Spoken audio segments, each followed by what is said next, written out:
Speaking of Joe Rogan, how did it feel to be on the largest platform out there? I mean, were you nervous? Yeah, I didn't want to do it. Didn't want to do it? In fact, I didn't know who Joe Rogan was, Right, the first time.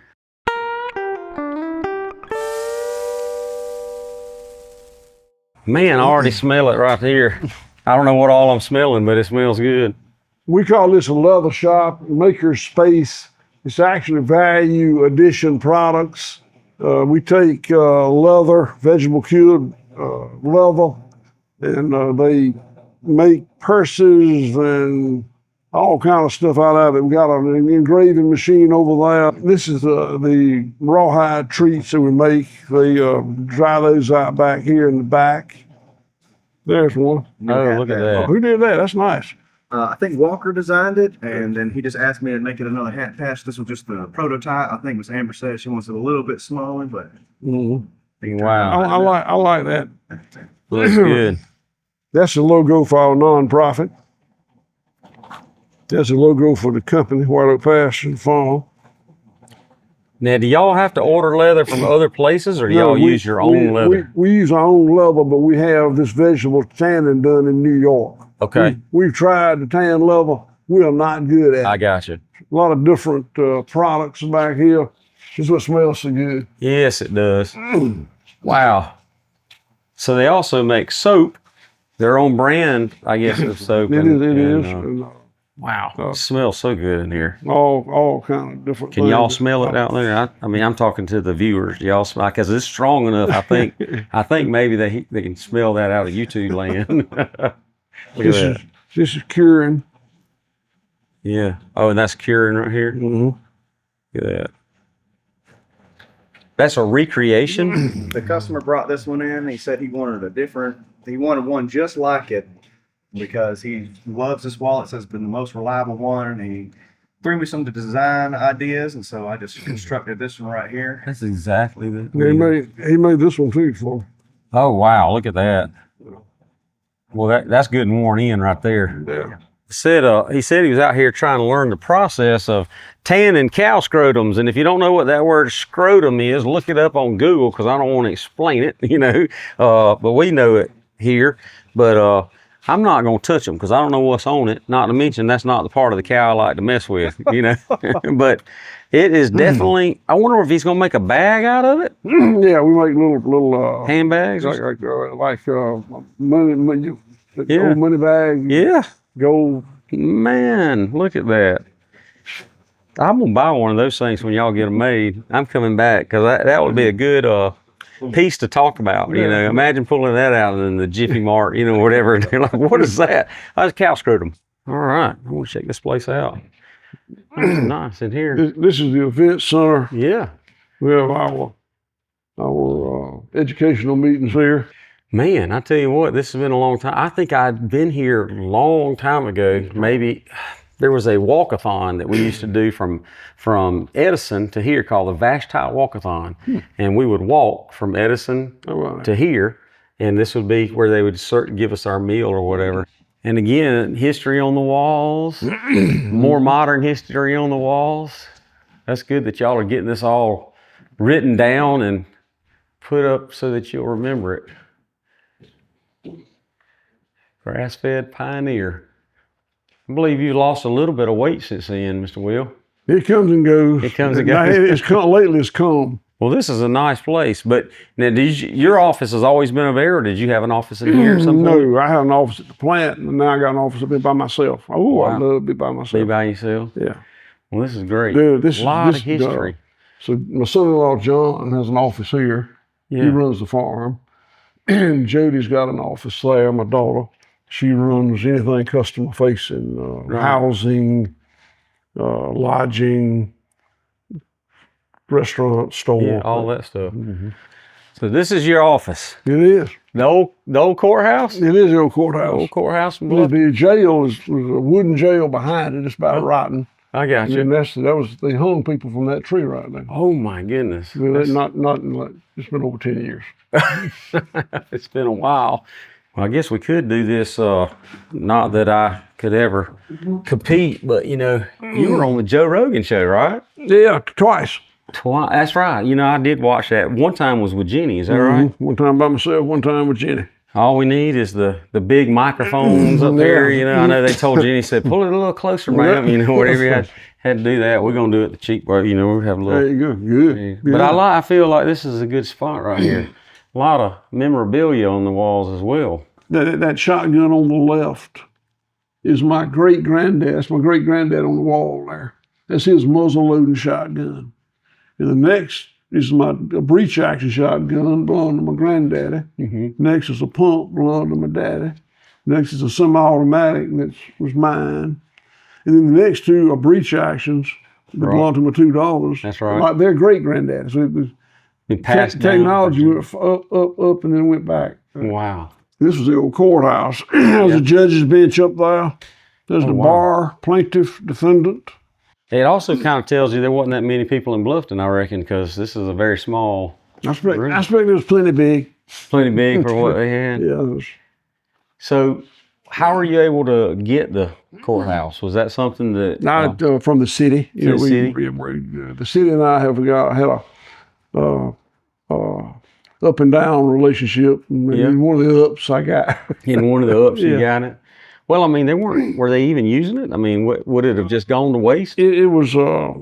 It's never been court here in my lifetime. Right. Okay. It was a library when I was a kid. Okay. But not many books and not many people checking them out. And there was a voting precinct. They did away with that, so it was not being used when I moved in. Wow. Yeah, I mean, I can't imagine it would be because, like I say, the population of Bluffton, even when I was in high school, had gotten down pretty low. Not everybody, but just about everybody in Bluffton that works for White Oak Pastures. Right. No, not quite. Well, just now we were riding by and I see all these trucks there for lunch. How many of those do you think are your own employees? Probably most of the trucks. Most of the trucks? Most of the cars would be travelers. I know some people that drive from Blakely because we're only 11 miles to Blakely or something like that. They drive up here and eat lunch, and talk about it.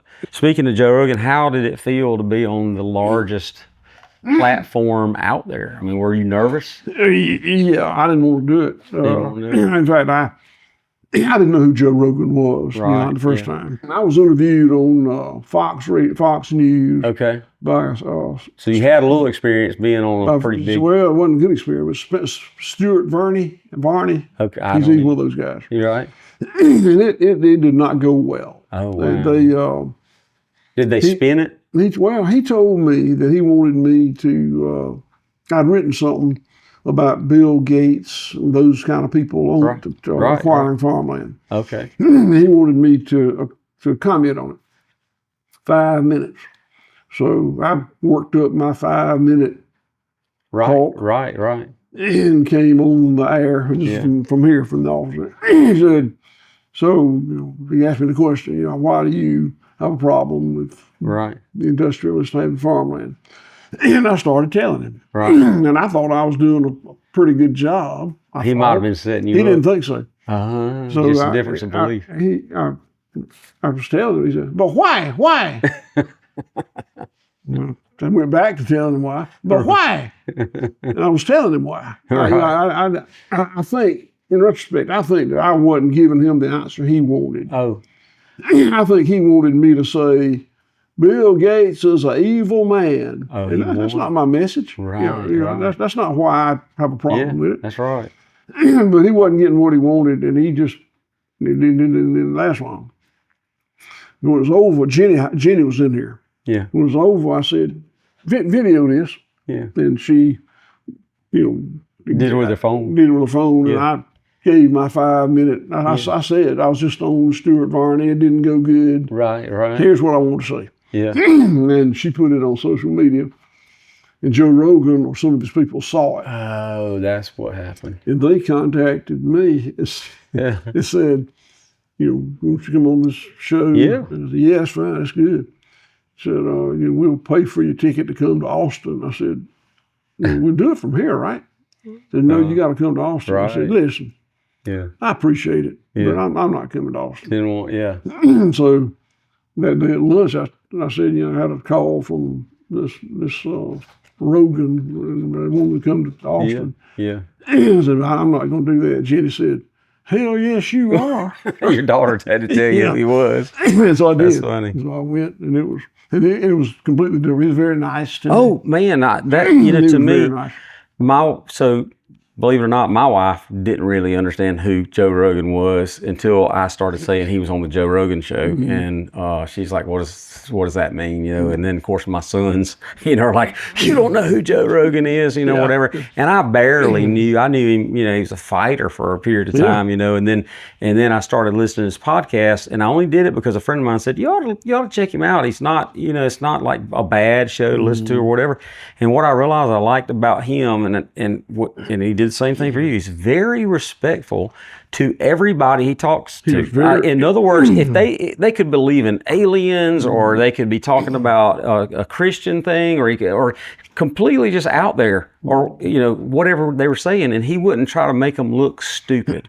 He would give them the opportunity to talk. He's not a Southerner, but we are. Right. We believe in being nice and gracious to everybody. Sure. And, if you won't let me, then I'm gonna whip you. But Right. But he comes across almost as that Southern, because, like you said, he's very kind and respectful to his guests and that kind of thing. I've never been treated better. Well, I watched most of it. I won't say it was over 2 hours long. I watched most of it because I didn't want to really have a repeat of all the same questions, and I feel like we've done that today. Is being able just to see what goes on here on an average day and what kinds of things you're involved in, and like the fact that I can't imagine how y'all get it all done. Like there's a lot of busy work that has to be done. We got such good people. Our employees are great. You operate in Early County, Right. and you know that there just are a lot of real good jobs here. I know. So you got real good people available. That's right. And I'm just tickled. And we have a lot of, as we discussed, we have a lot of people that come here to work here. Right. At our store, we love the White Oak people. And I'm talking about not just your family, everybody who works here. When they come in, respect is through the roof. They understand if we're low on a product or what, that kind of, they'll say, "Hey, can you get it for me next week?" And small town needs that sometimes. And so we appreciate that respect. The fact they come back, the fact that a lot of times, our guys are trying to carry something out, because that's what we do for everybody. No, they're going to grab it, and they'll go, and they want to carry it. They're workers. We hire nice people. That's if you're not a nice person, you won't last long here. Right. We just life's too short. Right. And then when people aren't nice, you can't cure them. Well, there's a reason they're not nice. Yeah, and they got to work that out. You can't work it out. So we just hire nice people. Yeah. And if we find out they're not nice, then we do something different. Yeah. Well, I kind of noticed when we were driving by, there was a young couple out there, and I don't know if they were some of your employees, but they were eating lunch together. And I think some of your employees are young. And I think about if a person came here from Missouri or somewhere, and then another one came from somewhere else, and they meet here in this small little quaint town. I don't know how many relationships y'all started. We call it the love boat. Do you? Yeah. I would expect that, because it's like the perfect environment to fall in love. Some of us have got a list of couples that got together here and left I can together. imagine. So I think I just saw that beginning when we passed by. Yeah, I saw. Yeah. Well, I tell you what, we'll end our interview right here, and I sure appreciate your time, Mr. Will. Thank you very much. Oh yeah,